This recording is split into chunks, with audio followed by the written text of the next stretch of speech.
There's 5 secret things Immaculate does that are different from typical horror movies. Today, let's dive into each of these secrets to see how they made Immaculate an instant success. And no, bro, Sydney Sweeney is not one of the reasons. Firstly, let's talk about the unique use of symbols. Most movies like Conjuring or Annabelle have one main theme, but in Immaculate, sure, the main theme is holy nuns and creepy church, but they sprinkle in distinct symbols like the strange people in red ski masks, the overuse of the color red, and that is so key in building mystery around a movie because the red clothing fully stands out against the typical black and white clothing everyone else is in. And you can already see strategically how the movie makes you think in the back of your mind. Like you're mainly thinking of Sister Cecilia, but now your cute little brain is also focused on who is under the red mask, building up even more intrigue. But let's not stop there, baby girls. The even stronger way Immaculate use symbolism is by showing beautiful elegance of the church from the outside, but later in the movie, within the secret doors, you unlock the raggedy labs and the bottled up failed babies.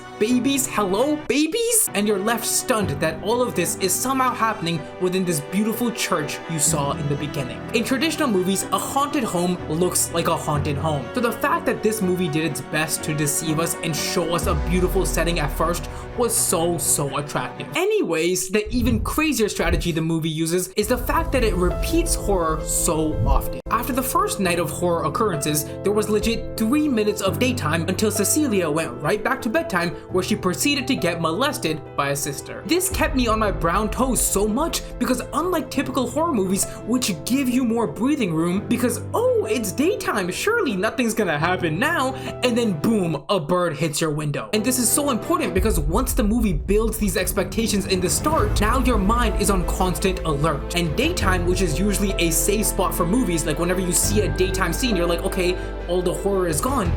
But not in this case. Here in this movie, anything can happen no matter the time of day. And I love how intentionally this was done, and I'm sure many of you didn't catch that. I also want to really quickly add that Immaculate is one of the rare movies that uses a non sequitur sequence, which is basically a type of jump scare where you genuinely have no clue it's coming. A great example is when Sister Cecilia is telling her backstory to Father Sal. I remember this sharp pain of cold. Yeah. That happened. Trust me, this genuinely shook up the entire theater when I first watched this happen. And it was so cleverly placed to keep everyone paying attention, especially at the slow diner scene. Because Professor, yeah, I love you, baby boy. You're such a hot criminal, but just shut the hell up. And I actually really wish Immaculate took more advantage of this type of jump scare, and it could have definitely helped with some of the slower moments later in the movie. But now let's talk about the grossest technique Immaculate uses to keep your attention. The use of raw blood and flesh being put on display. Are we not going to talk about the fact that in the movie, it fully showed us the face, the ripped off flesh face of a sister that jumped off the church? That is so insane. Like when I watched this in theaters, I genuinely said to myself, surely there's no way they actually show it. And every single time they did. This is the biggest reason other horror movies fail. They are simply too scared to go down this level of bold.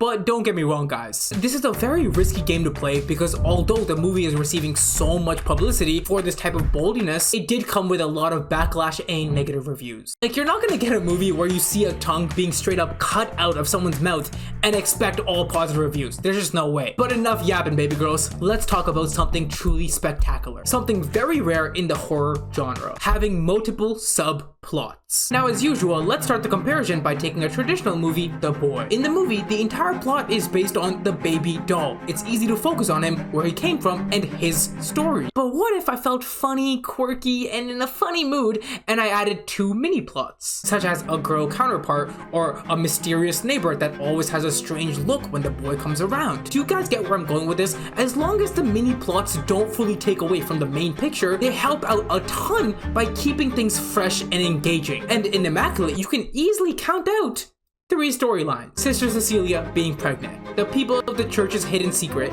and the people in red masks. Each of these 3 having their own characters, their own plot buildups, their own story sequence. But wait, this section doesn't stop here, because it was also so spectacular how Immaculate changed the main plot halfway into the movie. I'm being serious. In the beginning, the plot is why is Sister Cecilia suddenly pregnant? But over time, it slowly turned into a bigger story of what's really going on in this church. church? Why is no one taking her to a hospital? Why does she keep getting weird looks about her pregnancy? And ordinary movies would simply stick to why she is pregnant and build a movie around that, but I love how Immaculate evolved even past that as the movie went along. I love when you do things like that. I love it. But wait, let's take it one final step further. These subplots had one really crucial reason. They allowed Immaculate to make use of two horrors, the demonic spirits and the evil church. In typical horror movies, it's clear the spirits are bad and humans are good. When you watch Nun 2, you can physically see a nun and recognize she's most likely evil. So it makes it easy for us viewers to get comfortable with humans. You get what I'm saying? But in Immaculate, it's so unique how they blurred this line. Halfway into the movie, and I literally had no clue whose side to believe anymore. Are the evil spirits secretly good and helping Cecilia escape this bad church? Why is Lord Saul actually bad? I thought he was a good guy. He brought her in. This whole thought process once again put me in high alert, and I was engaged again. And they just keep bringing me in, bro. I don't know. But speaking of engaged, let's talk about something a little bit sad. Because let's face it, all of Hollywood is moving towards fast retention editing. And baby girls, I can easily prove that by quoting the Cinema article that states, in 1930, the average shot length was about 12 seconds.